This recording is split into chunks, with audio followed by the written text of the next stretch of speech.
일본이 뭘 했냐면 바로 땅! 청일전쟁 터뜨립니다. 청일전쟁을 터뜨리는 거예요. 청일전쟁을 터뜨리고 그 다음에 또 뭘 하냐면요.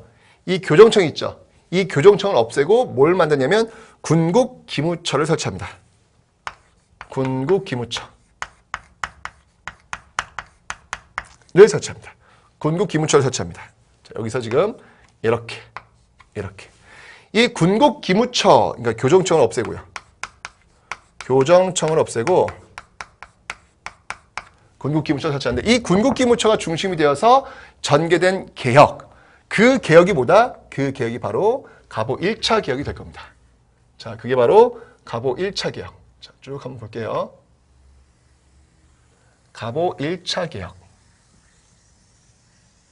네. 자, 갑오 1차 개혁. 갑오 1차 개혁의 내용이 되는 겁니다. 이 갑오 1차 개혁의 어떤 중심 인물들을 한번 볼까요? 중심 인물들. 네, 중심 인물들이 있다면 흥선대원군이 여기 들어가요. 에이? 흥선대원군이 여기 왜 들어갔죠?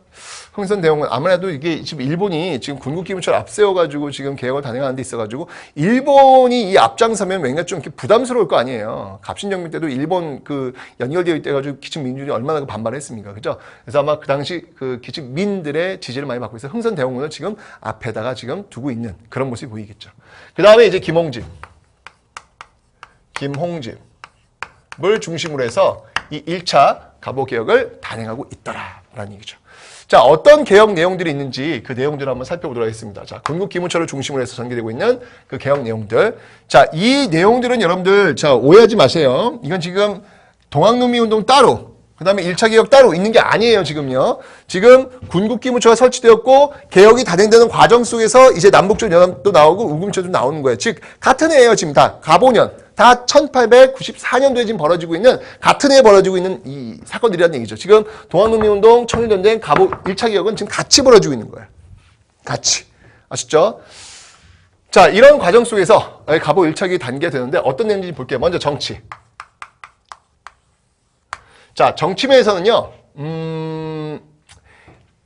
기본적으로 그 전제 군주, 그 임금의 그 왕의 어떤 권위를 좀 약화시키는 그런 어떤 그 모습들을 지금 지향하고 있습니다. 자, 정치면에서는요, 먼저 개국기년을 씁니다. 개국기년.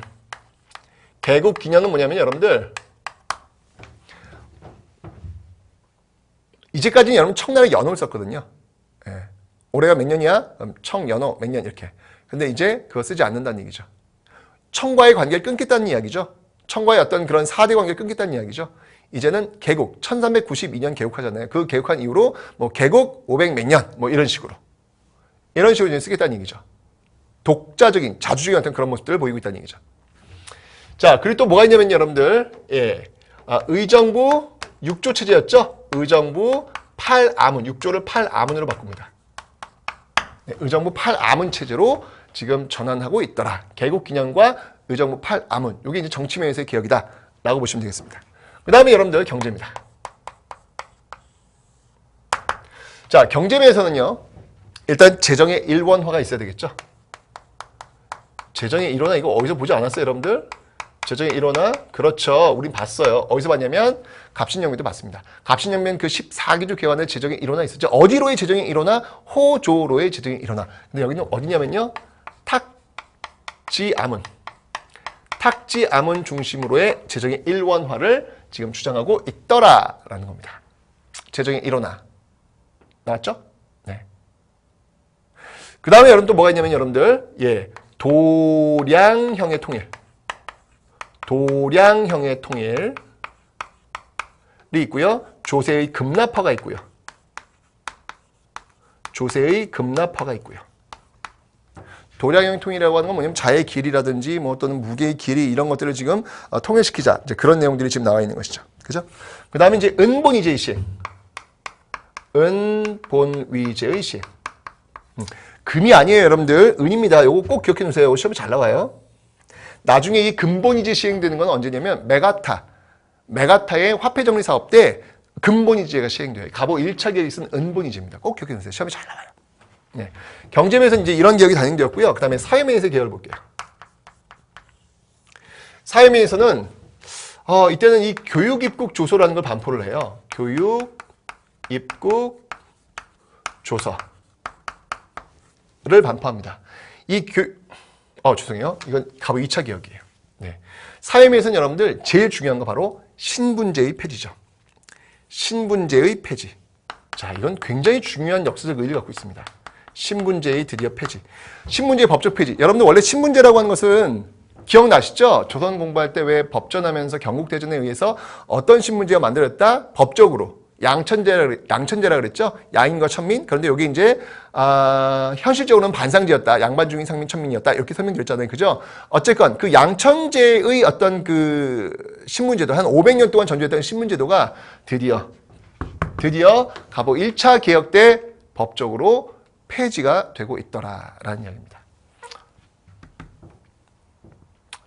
선생님의 신분은 뭘까요? 일단 제가 뭐 강의할 때 제가 육두품 집안 출신이다. 우리 할아버지 최초이다 라고 했는데 진짜 우리 할아버지 최초인지 잘 모르겠어요. 우리 집에 족보가 없네. 족보가 없네. 족보 없는 집안이야. 족보 없는 집안.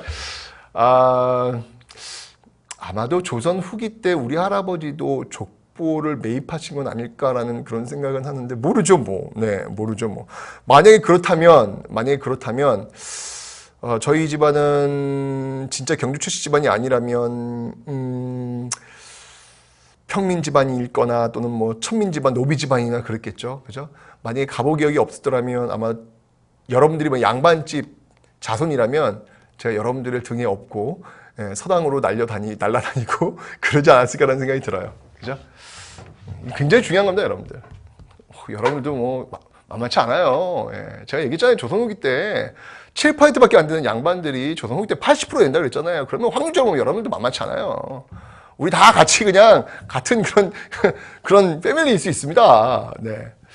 어쨌건 간에 이 신문제가 드디어 법적으로 폐지가 되었다는 이야기죠. 가보 개혁에 의해서. 그죠?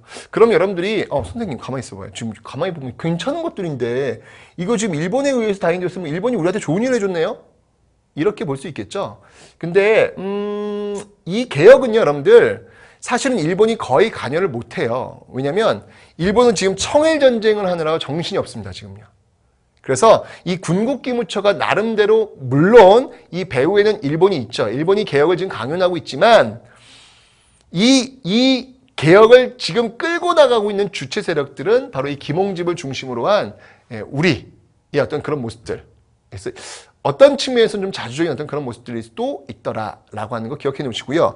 일본이 어떤 이런 개혁을 강요했던 이유는 뭐냐면 어느 정도 비슷해야지. 예를 들면 여러분들 뭐 일을 좀 시키려고 해요. 일을 시키려고 하는데 더하기도 몰라요. 빼기도 몰라요. 글도 못 읽어요. 글도 뭐 전혀 알지도 못해. 이러면 여러분 일 시킬 수 있어요? 없어요? 없죠. 웬만큼 돼야지, 웬만큼. 그죠? 지금 근대화로 가기 위해서 일본은 지금 우리한테 이런 근대적인 어떤 그 개혁을 강요하면서 자신들이 나중에 통치할 수 있는 어떤 그 기반을 이미 닦아놓고 있더라라는 것이죠. 그런 의도였어요. 그런 의도. 어쨌건 우리는 어떤 그런 공간을 지금 10분 활용하고 있는 겁니다. 이뿐만 아니라 여러분들, 과부의 재가 허용. 이 과부의 재가 허용, 이거 어디서 들어보지 않았어요? 그렇죠. 바로 동학농민운동 때 주장했던 내용들 수용하고 있는 거예요. 이렇게 갑신정변 때 동학농민운동 때 주장했던 내용들이 지금 수용되고 있잖아요. 그러니까 의미 없는 게 아니라고요. 이 개혁들이 그냥 뜬금없이 나온 게 아니에요. 일본에서 나온 게 아니라 이미 갑신정변과 동학농민운동에서 주장됐던 내용들이 있잖아요. 그 내용들을 지금 수용하고 있는 거예요, 지금요. 그런 면에서 자주적 개혁이다라고도 볼 수 있는 것이고요. 그죠? 그 다음에 이제 뭐 조혼의 금지, 일찍 결혼하는 거 있잖아요. 자, 이런 거. 그 다음에 또 연좌제 금지. 이런 것들이 지금 단행되고 있더라라는 거 기억하시면 되겠습니다. 자, 이게 바로 가보 1차 개혁 때 보여지고 있는 그런 내용들, 그런 모습들이 되겠습니다. 가보 1차 개혁에서 보여지고 있는 모습들. 됐죠? 군국기무처 중심의 어떤 개혁들. 자, 그런데 말이죠. 지금 시간이 흘러가면서 여러분들, 이 청일전쟁 있잖아요. 청일전쟁의 승기를 잡아요, 일본이요. 청일전쟁의 승기를 잡습니다. 청일전쟁의 승기를 잡으면서, 일본이 말이죠. 네, 청일전쟁의 승기를 잡으면서 지금 청일전쟁의 승기를 잡으면서 그래서 지금 일본이 지금 네, 이렇게 승기를 잡으면서 일본이 이제 본격적인 내정 개혁, 내정 간섭을 지금 단행하려고 그래요. 그래서 어떻게 하냐면 이 1차 갑오개혁 단행했던 이 앞에 있었던 흥선 내용을 날리는 거예요. 네, 날리고 박영효를 데려옵니다. 박영효. 새로운 인물로서 박영효. 네. 이 박영효, 그리고 여러분들, 그리고 먼저 박영하기 전에 저 군국기무처 있죠? 이 군국기무처도 없어요, 이제. 군국기무처도 없어요. 네, 없애고, 자, 이제 박영효. 박영효를 데려와요. 네.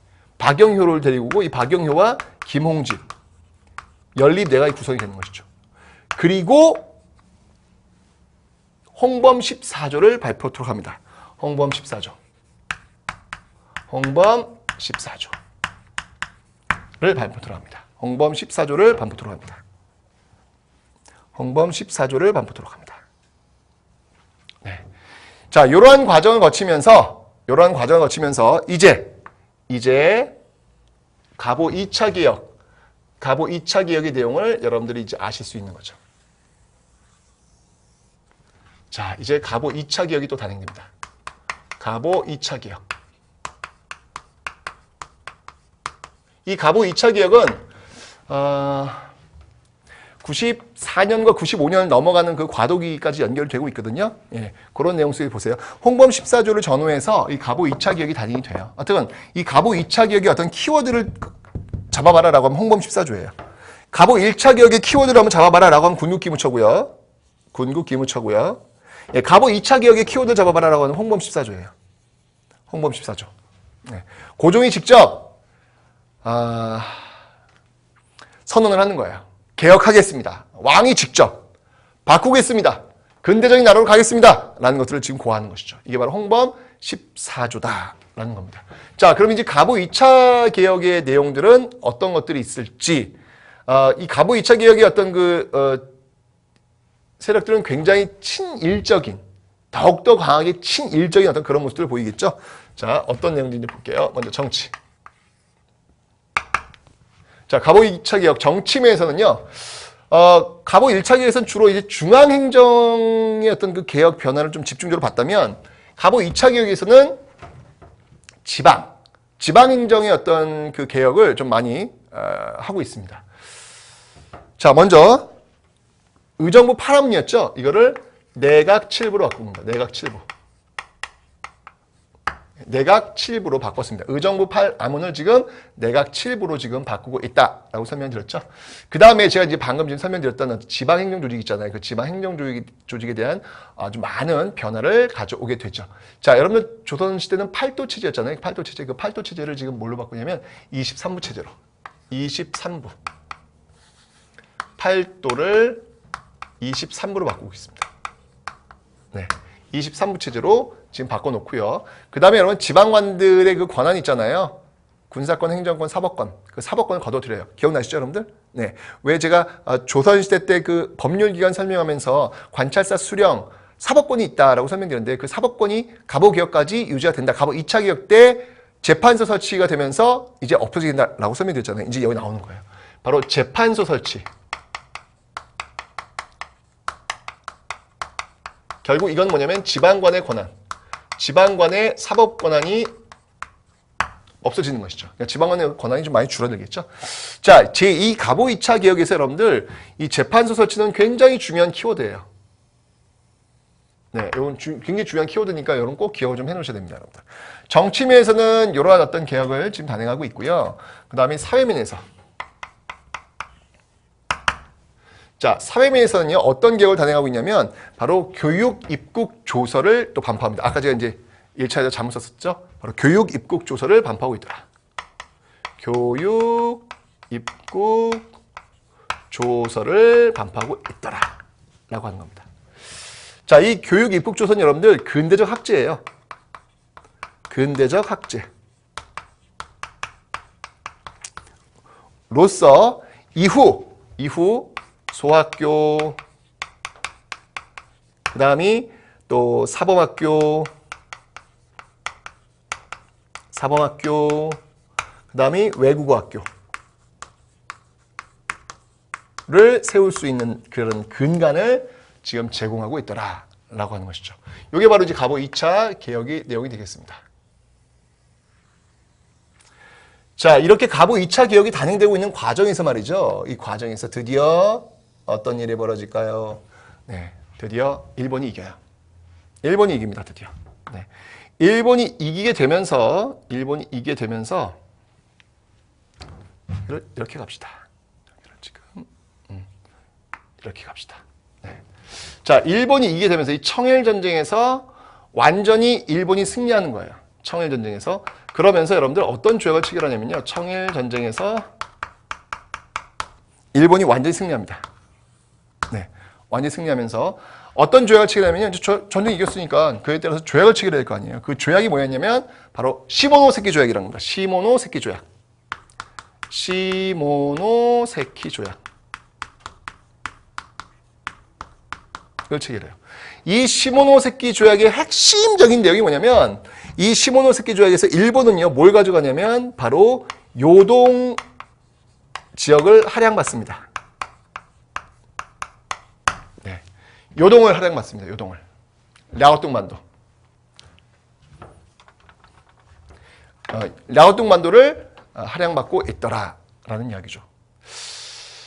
자, 이건 엄청나게 중요한 역사적 의미가 있죠. 왜냐하면 여러분들 300년 전에 1592년 도요토미 히데요시, 일본의 도요토미 히데요시가 정명가도, 명나라를 치겠으니 너희 조선은 길을 내놔라 라고 해가지고 일으켰던 임진왜란 기억나시죠? 그 꿈, 도요토미 히데요시 그 욕망, 그게 뭐예요? 바로 중국 대륙에다 깃발 꽂는 거였잖아요. 성공해요? 실패해요? 실패했단 말이에요. 그 실패의 꿈을 드디어 이뤄낸 겁니다. 이뤄낸 겁니다. 중국 대륙에 일장일진 꽂는 그 일을 이뤄낸 거예요, 지금요. 그런데 이렇게 지금 이 시모노세키 조약을 체결해가지고 잘 되나 했더니 여기에 반대를 하는 세력이 등장을 합니다. 뭐냐면 이렇게 되면 여러분 만주 지역에 일본 세력이 들어온다는 얘기잖아요. 그 만주 지역의 이권에 군침을 흘리고 있었던 러시아. 이 러시아가 뭐야 이거 너들 좀 뭐 하는 거야 지금? 여긴 내 구역이야. 왜 이렇게 조폭들의 세계 보면 여기는 내 구역이라는 게 있다고 뭐 그러잖아요, 그죠? 여기는 내 구역이야. 제국주의가 다 그런 모습이거든요. 여긴 내 구역인데 너도 여기로 왜 들어와? 라고 하면서 너 왜 들어와? 이렇게 하는 거야. 가라. 그렇죠? 그게 뭐냐면 그게 바로 삼국 간섭이라는 겁니다. 그게 바로 삼국 간섭. 여기서 세 나라라고 하는 거는 러시아, 프랑스, 독일이에요. 결국 어떻게 해요? 다시 요동 땅을 돌려줍니다. 랴오뚱만도를 다시 돌려주죠. 일본이 어떻게 러시아랑 붙겠어요? 그거는 불가능하거든요. 다시 돌려주는 거예요. 그 모습을 봤던 이 민주정권, 뭐야? 청나라를 제압했던 일본, 이 일본의 적수는 없는 듯 했는데 아주 가볍게 그냥 손가락으로 그냥 가라? 가라? 그러니까 튕겨 나간단 말이에요. 뭐야? 러시아는 도대체 어떤 나라야? 라고 하면서 이 삼국간섭 이후에 친러 내각을 구성을 해요. 이 삼국간섭 이후에 친러 내각을 구성을 합니다. 역시 이 친러 내각의 이 중심 인물도 김홍집이에요. 도대체 이 김홍집은 뭘까요?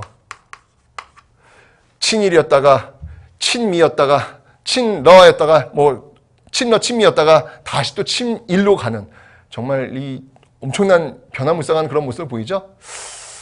한번 김홍집에 대해서 한번 여러분 연구를 한번 해보시기 바랍니다. 자, 이렇게 되자 일본이 말이죠. 내가 중국 땅은 포기할 수 있다. 아직 때가 아니니까. 하지만 러시아 너희들도 가만히 있어.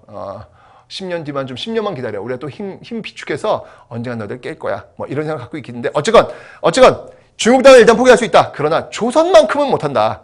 어떻게 해서 지금 강화도 지역 이후에 공을 들였는데 조선에서 어떻게 또 너희들한테 러시아한테 뺏길 수 있느냐? 라고 하면서 결국은 이제 큰 일을 저지르죠. 그 일이 뭐예요? 그게 바로 을미사변이 되는 거예요. 명성황후 시해 사건. 명성황후 시해 사건. 이 을미사변이 이제 벌어지면서 전개됐던 개혁. 그 개혁이 뭐다? 네, 그 개혁이 바로 을미개혁이 되는 것이죠. 그 개혁이 바로 을미개혁. 을미개혁이 되는 것입니다. 자, 이 을미개혁의 핵심적인 내용들을 한번 살펴보도록 하겠습니다. 그러면서 이제 이 을미사변을 통해 가지고 다시 친일 내각이 구성되었고요. 이 을미개혁을 단행한 거예요. 을미개혁의 핵심적인 내용은 뭐가 있나요? 바로 가장 대표적인 단발령이죠. 단발령. 이 단발령은 여러분들 엄청난 문화적 충격을 가져오게 돼요. 그렇지 않겠어요, 여러분들? 몇천 년 동안 내려왔던 그 전통일 수 있는데, 그거를 강제로 머리카락을 잘린다. 여러분도 왜 교문에서 옛날에 이렇게 학생부 선생님이 이렇게 가위로 이렇게 살짝만 쳐도 기분 막 안 좋아하고 막 그랬잖아요. 그죠? 요즘은 뭐 그런 건 별로 없는 것 같지만. 그런데 여기는 그냥 확 잘라버리니까 그것도 신체 밟은 수지부모라 하였거늘 이라고 믿는 사람들한테 이런 일이 벌어졌어요. 얼마나 대단했겠어요. 막 진짜 막 자살하는 경우도 벌어지고요. 그 다음에 서울 물가가 막 올라가요. 한약 물가가요. 왜냐면 지방에서 물건들이 안 들어와요. 누가 들어오겠어요? 가면은 이 단발령 때문에 이 머리카락 잘릴 텐데. 그죠? 이런 일들이 막 벌어지고 있는 모습들. 그 다음에 태양력을 사용합니다. 네. 태양력을 사용하고 있는 모습들. 그리고 연호를 건양. 이라는 연호를 또 사용하고 있습니다. 네. 자, 이러한 어떤 그 을미개혁, 이러한 을미개혁들이 지금 단행되고 있더라라고 하는 것. 자, 어쨌건 다시 일본의 영향력으로 지금 빨려 들어갔습니다. 일본의 영향력으로 빨려 들어갔습니다. 동학농민운동으로 출발했던 이 모습들이 결국은 일본, 결론은 뭐냐면 외세를 끌어들여가지고 결국은 외세에 의해서 살해당한 거 아닙니까, 지금. 그런 일이 벌어진 거잖아요. 요 과정이 참 이게 심각한 과정이죠, 요 과정이 지금. 그죠? 요 과정이 없었어야 되는 거예요. 바로 전전 화약해가지고 여기서 해결을 봤어야 되는 것이죠. 그리고 바꿔야 되는 건데, 여기서 이 과정을 벌리다 보니까 청과 일본이 들어왔고, 결국 불러들였던 그 민씨 세력들이 결국 을미사변을 처참한 지금 일을 당한 거 아닙니까, 지금요. 그죠? 물론 나름대로 이 명성황후 정부, 민씨 정부도 할 말이 있어요, 지금요. 나라 힘이 없으니까 어떻게든 외세를 끌어들여가지고 그 문제를 좀 해결을 하려고 하는 그런 노력들. 이제 그래서 이게 지금 친일 내각됐다가 친러 내각됐다가 막 이런 모습들, 이런 어떤 시도 변화, 물론 인정할 만합니다. 그러나 가장 좋은 방법은 바로 자신들과 함께 있는 백성들, 그 백성들과 함께 가는 거죠. 그것 말고 더 중요한 게 뭐가 있겠습니까? 근데 백성들을 자꾸 믿지 못하고 이렇게 외세를 끌어들여가지고 지금 외세를 통해